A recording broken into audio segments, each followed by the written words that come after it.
Hello friends, A to Z English চ্যানেলে তোমাদের সবাইকে স্বাগত জানাচ্ছি।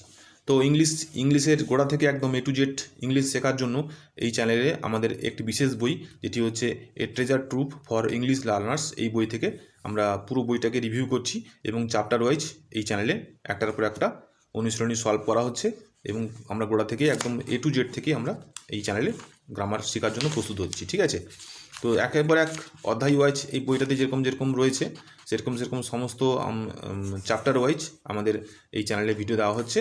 তো পরপর করে আমরা এক একটা করে লেসন আমরা সলভ করছি। ঠিক আছে, তো তোমরা এই ভিডিওটি দেখতে থাকো। দেখো, আজকে আমাদের আলোচনার বিষয় হচ্ছে প্রেজেন্ট ইনডিফিনিট টেন্সের ইন্টারোগেটিভ সেন্টেন্স। তো আমরা আগের দুটো ভিডিওতে অ্যাফার্মেটিভ এবং নেগেটিভ সেন্টেন্স নিয়ে আলোচনা করেছি।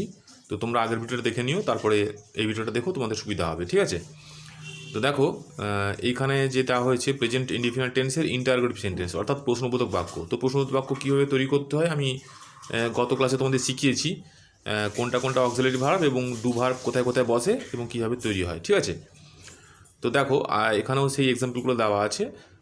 এক্সাম্পল দেখো, তারা কি লেখে ডু দে রাইট।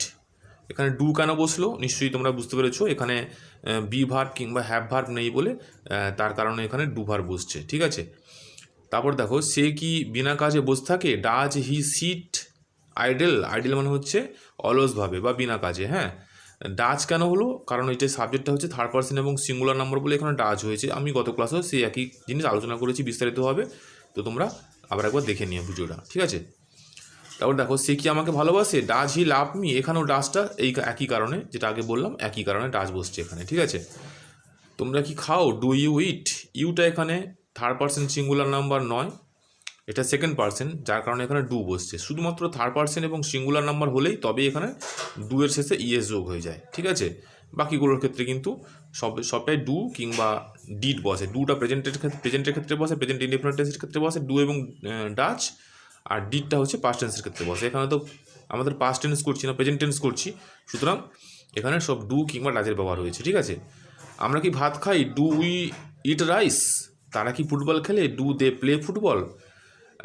তো দেখতে পাচ্ছ বাকি সেন্টেন্সগুলো তোমরা কিন্তু এই বাংলাগুলোকে খাতা তুলে নিয়ে তোমরা নিজের মতন করে প্র্যাকটিস করো, তারপরে এই ভিডিওর সঙ্গে তোমরা মিলিয়ে নিও। ঠিক আছে, কারণ এই ছোটো ছোটো ট্রান্সলেশন কিন্তু তোমাদের বড় বড় লেখা লিখতে সাহায্য করবে। ঠিক আছে, দেখো, বালকটি কি পড়ে। পড়া ইংরেজি কোনটা। পড়া ইংরেজি রিড, তাই তো। তাহলে বালকটি নির্দিষ্ট করে বোঝাচ্ছে, তাহলে দা বয় বসিয়ে দেওয়া হয়েছে। তো যেহেতু একজন বয়কে বোঝাচ্ছে, তাহলে ডাজ বসিয়ে দেওয়া হয়েছে। তাহলে ডাজ দ্য বয় রিড। সে কি যায়। ডাজ হি গো। আমরা কি খাই। ডু উই ইট। তারা কি গান গায়। ডু দে সিং সংস। ঠিক আছে, আশা করি তোমরা এই যে এখানে কয়েকটা এক্সাম্পল দেওয়া আছে তোমরা ভালো করে বুঝতে পারলে। দেখো নোটে কি দেওয়া আছে, দেখো বলছে এর আগে তোমরা অক্সিলারি ডু ভার্বের ব্যবহার শিখেছো না সূচক বাক্য গঠনের সময়। আরও কয়েকটা এক্সাম্পল তোমরা দেখো, যে আমি তোমায় ভালোবাসি, আই লাভ ইউ। ঠিক আছে, যদি এই প্রশ্নটা আমরা এমনি সাধারণ বাক্য রয়েছে, যদি এই প্রশ্নটাকে প্রশ্নবোধক বাক্য করি যে আমি কি তোমায় ভালোবাসি, তখন তার আগে কিন্তু একটা ডু এসে যাবে। দেখতে পাচ্ছ, ডু আই লাভ ইউ। তুমি কাজটি করো। Do you do the work. তো প্রশ্নবোধক বাক্য করার সময় কিন্তু ডুটা সামনে চলে আসবে। তাহলে do you do the work, এই ডুটা হচ্ছে করা।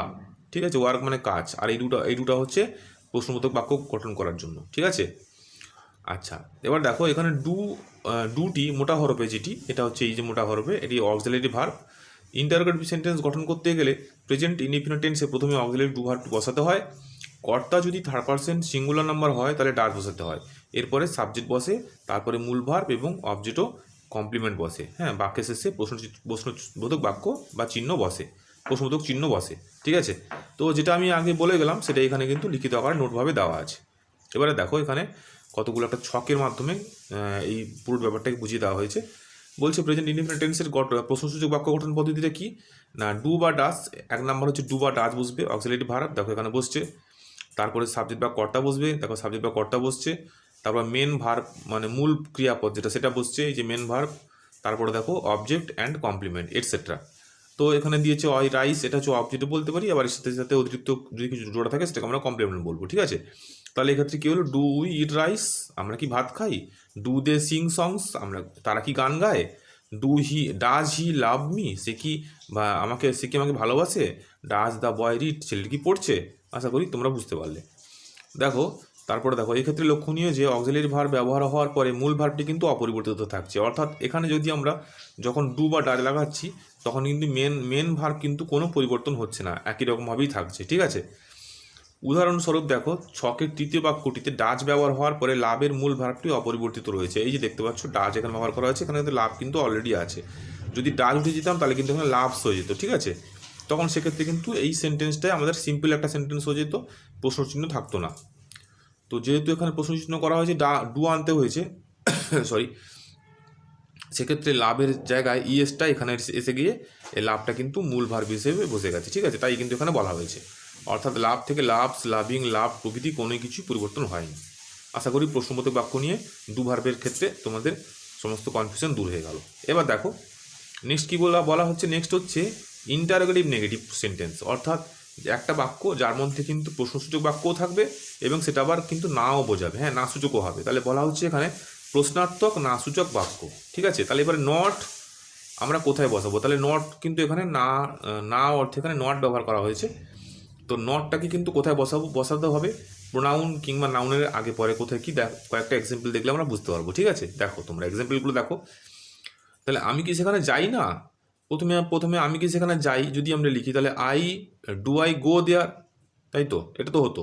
কিন্তু যদি এখানে না লেখা আছে তাহলে এখানে কিন্তু লেখা হয়েছে ডু আই নট গো দেয়ার। তার মানে এখানে আমরা বুঝতে পারলাম যে ডুর পরেই কিন্তু নট হবে এবং ডুর পরে প্রোনাউন থাকবে এবং প্রোনাউনের পরে কিন্তু বা সাবজেক্ট থাকবে এবং তারপরেই কিন্তু নট থাকবে, তারপরে হচ্ছে মেন ভার্ব থাকবে। ঠিক আছে, তাহলে সবসময় জন্য সেন্টেন্সের মেন ভার্বের আগে কিন্তু নট বসে যাচ্ছে। ঠিক আছে, আর ডুটা তো সামনে থাকছেই, ডু কিংবা ডাচ কিংবা ডিট এখনো থাকবে না, কারণ একটা প্রেজেন্ট টেন্সের ঘটনা ঘটছে।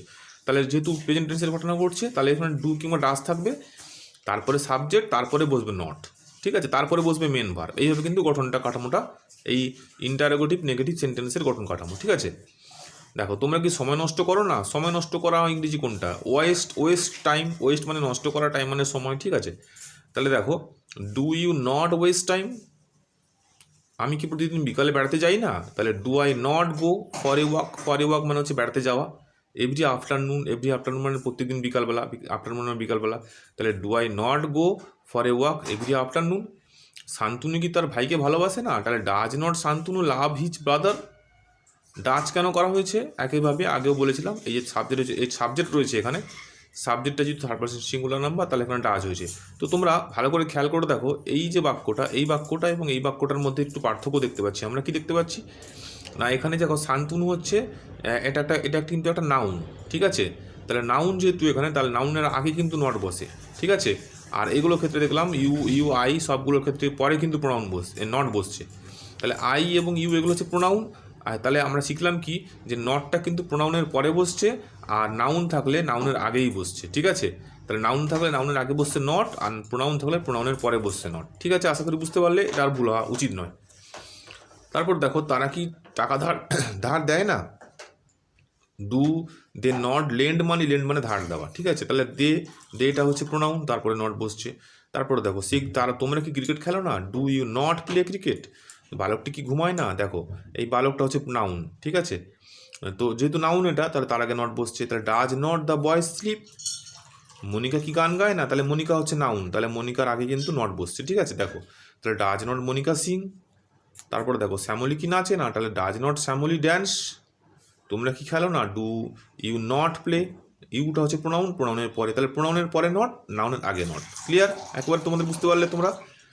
একইভাবে এই সেন্টেন্সগুলো কিন্তু খুব সরল সেন্টেন্স। তোমরা কিন্তু এই বাংলাগুলো ভালো করে তুলে নাও খাতাতে, তুলে নিয়ে কিন্তু সবগুলো ডু এবং ডাচ কোথায় কোথায় বসছে তোমরা ভিডিও যা শিখলে সেটা সেই হিসাবে তোমরা প্র্যাকটিস করে এই ভিডিওর সঙ্গে তোমরা মিলিয়ে নাও তোমাদের ট্রান্সলেশনগুলো ঠিকঠাক হলো কিনা। ঠিক আছে, দেখো এবারে নোট আকারে কী দিয়েছে দেখো এখানে,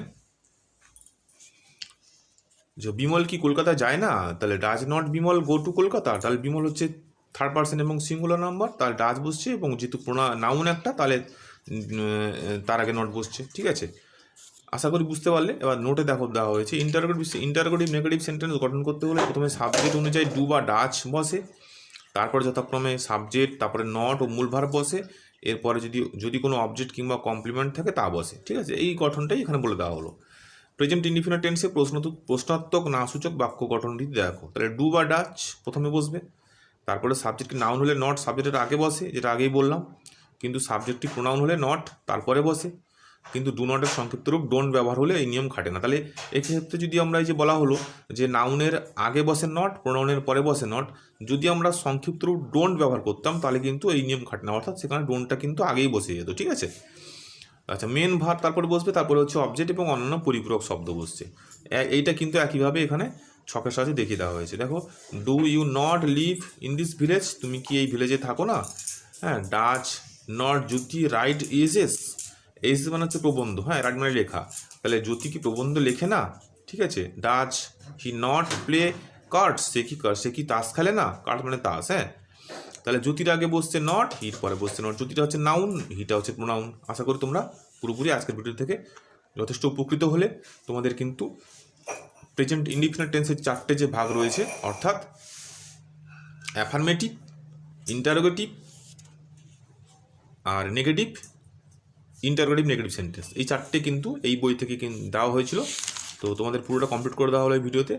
নেক্সট ভিডিওটা তোমাদের এর পরের যে অধ্যায় রয়েছে সেই অধ্যায় নিয়ে আলোচনা হবে। ঠিক আছে, তো আজকের ভিডিওটা কেমন লাগলো তোমরা সবাই জানিও কমেন্ট করে, আর তোমাদের কোনটা কোনটা দরকার অবশ্যই তোমরা কমেন্টে জানিও, তা সেটা আমরা উত্তর দিব। ঠিক আছে, আর যারা নতুন বন্ধুরা দেখছো তারা কিন্তু অবশ্যই চ্যানেলটিকে সাবস্ক্রাইব করে নাও, যাতে এরকম নতুন ভিডিও খুব সহজ আকারে তোমাদের কাছে আগে পৌঁছে এবং আগে তোমরা শিখতে পারো, খুব সহজেই গ্রামার শিখতে পারো। ঠিক আছে, তো আজকের ভিডিওর এই পর্যন্তই, পরের ভিডিওতে খুব শীঘ্রই তোমাদের সঙ্গে দেখা হচ্ছে।